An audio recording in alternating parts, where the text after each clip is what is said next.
وہ ایک واقعہ تھا کہ ایک بچہ جوان ہو گیا، ڈاکٹر بن گیا، عالم بن گیا، تو باپ اس کا بوڑھا ہو گیا۔ وہ بیچارہ اتنا ضعیف ہو گیا کہ حافظے کا پیشنٹ ہو گیا۔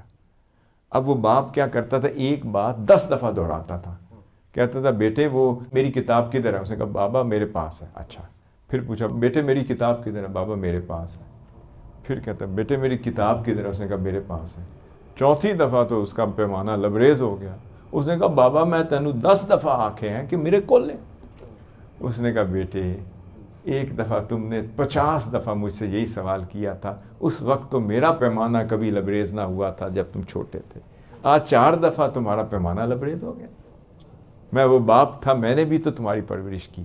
تم ایک دفعہ پوچھتے تھے بابا شہر آ گیا، پاپا شہر آ گیا، بابا شہر آ گیا، بابا شہر آ گیا۔ میں بار بار کہتا تھا ابھی نہیں، ابھی نہیں، ابھی نہیں۔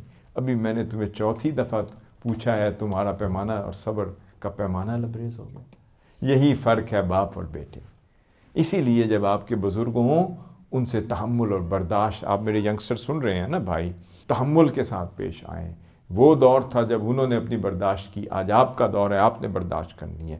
یہ مشن یہ صرف یہ نہیں ہے کہ مسلح پر ادارے بنا لیے، جائے نمازیں بچھا دیں، آپ آ گئے کتابیں لگا دیں، پروگرام کر کے چلے گئے، نہیں۔ اگر آداب منہاج القرآن نے اس دور میں نہیں سکھانے تو پھر کس نے سکھانا؟